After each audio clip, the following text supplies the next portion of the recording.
गुरुग्राम में एक छात्रा की मुलाकात एक ऐप के जरिए हुई और ऐप के जरिए शुभम नाम के शख्स ने उससे शादी का झांसा दिया और शादी के झांसे के साथ उसके साथ शारीरिक संबंध बनाए, जिसके बाद जब किसी बात को लेकर अनबन हुई तो उसके साथ पहले तो शुभम ने मारपीट करी और उसके प्राइवेट पार्ट पर सैनिटाइजर डालकर उस पर आग लगा दी। लड़की की हालत गंभीर है और उसे सफदरजंग में अस्पताल में भर्ती कराया गया है। इस पर पूरी बात करने के लिए हमारे साथ उसके वकील हैं, उनसे बात करते हैं। मैडम, क्या नाम है आपका?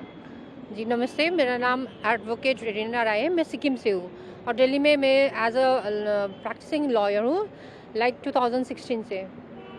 ये जो छात्रा का मामला सामने आया है, क्या आपको जानकारी मिली थी? और सफदरजंग में अभी वो एडमिट है, तो आपकी परिवार वालों से बात हुई होगी, क्या बताया उन्होंने?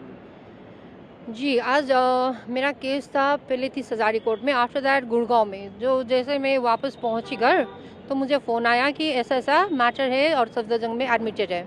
तो त्रिपुरा बोलने से तो ये नॉर्थ ईस्ट स्टेट कवर हो गया।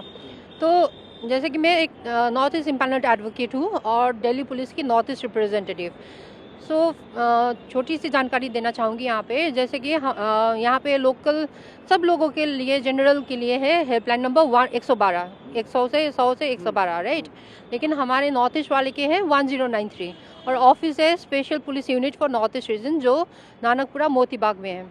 तो वहाँ हमें रिप्रेजेंटेटिव के तौर से अगर कोई भी केस आता है या कोई भी प्रॉब्लम होती है हमारे नॉर्थ ईस्ट के लोगों को जो दिल्ली में रहते हैं, तो अगर हमें पता चलता है तो हम जाके वॉलेंटरी हेल्प करने जाते हैं। जैसे कि लैंग्वेज बैरियर्स होते हैं, लैंग्वेज समझ में नहीं आता है पुलिस वालों को, है ना, हमारे नॉर्थ ईस्ट के लोगों को, तो हम हेल्प करने जाते हैं। तो इसी इंटेंशन से मैं भी आई थी, जो कि ये हमारा काम वॉलेंटरी होता है, प्रो बोनो।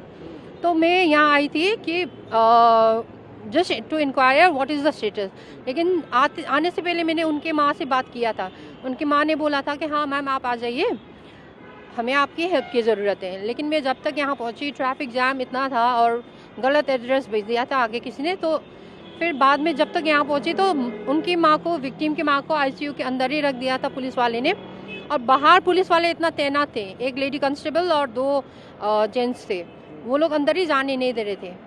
और मैंने कितनी बार फ़ोन किया, फिर थोड़ी देर बाद उनका फ़ोन भी ऑफ़ कर दिया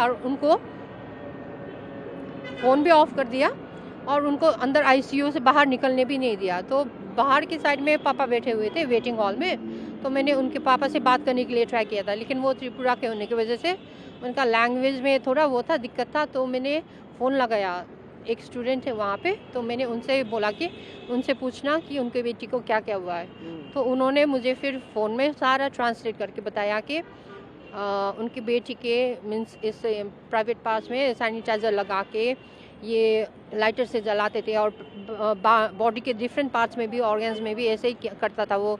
और अंदर वॉशरूम में ले जाके, है ना, बिल्कुल गंदा गंदा वो करता था और बाहर निकलने के लिए भी नहीं देता था। 2-3 दिन तक वो बंद करके रखता था। कैसे कैसे करके इन्होंने क्या किया कि इन्होंने अपने पापा को फ़ोन किया और बोला कि पापा अगर आप मुझे ज़िंदा देखना चाहते हो, आप लोग अगर मुझे ज़िंदा देखना चाहते हो तो आके मुझे ढूंढिए।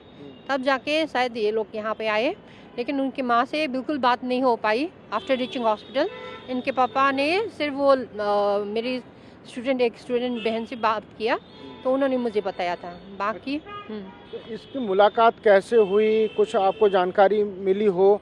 या जिस तरीके से ये केस हुआ है तो ये एक तरीके से निर्भया के केस का ही मामला याद दिला रहा है? Exactly, this is second Nirbhaya.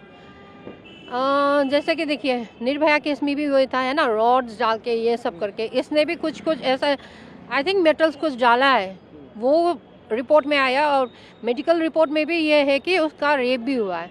लेकिन ये सप्रेस करना चाहते हैं Gurgaon police, I don't know public और मीडिया से क्यों बचाना चाह रहे, अंदर भी जाने नहीं दे रहे। और मुझे भी पूछा गया कि मुझे भी जाने नहीं दे रहे थे, तो मैंने अपना इंट्रोडक्शन दिया, आई कार्ड दिखाया, फिर भी उन्होंने अंदर जाने नहीं दिया। तो पेशेंट्स को डिस्टर्ब होगा बोल के मैं भी बाहर आ गए। तो वो लोग ऐसे तैनात थे, किसी को जाने ही नहीं दे रहे थे। कब का मामला है और मुकदमा दर्ज हो गया है? ये 19 का FIR लॉज है। इंसिडेंट के बारे में मुझे इतना फुल्ली कुछ भी मालूम नहीं है, क्योंकि उनके पापा थोड़ा मुझे अनकॉन्शियस टाइप का लगा। तो उनकी माँ भी स्टेबल नहीं लगा तो उनकी माँ को अंदर ही रख दिया पुलिस वाले ने, बात ही नहीं करने दी। तो मुझे कुछ भी मालूम नहीं है कि लड़की का क्या था स्टेटस क्या नहीं। एफआईआर में जो भी मेंशन है शायद वो सच भी हो सकता है, या तो पुलिस वाले क्या लिख 19 सकते हैं। तारीख को मुकदमा दर्ज कर लिया है गुड़गांव पुलिस ने जी। और वो फिलहाल सफदरजंग हॉस्पिटल में एडमिट है। जी जी जी, सफदरजंग में हॉस्पिटल में एडमिट है। और मुझे देख के ये लगा कि सी मस्ट बी लाइक स्ट्रगलिंग, हाँ struggling for a life, critical नहीं होना चाहिए उनका हालत। जैसे मैंने उनका फ़ोटोज़ देखा, उनकी माँ ने छोटा सा वो तो दिया था, बाइट तो दिया था किसी एक जर्नलिस्ट को, लेकिन वो फिर थोड़ी देर बाद वो अंदर चली गई।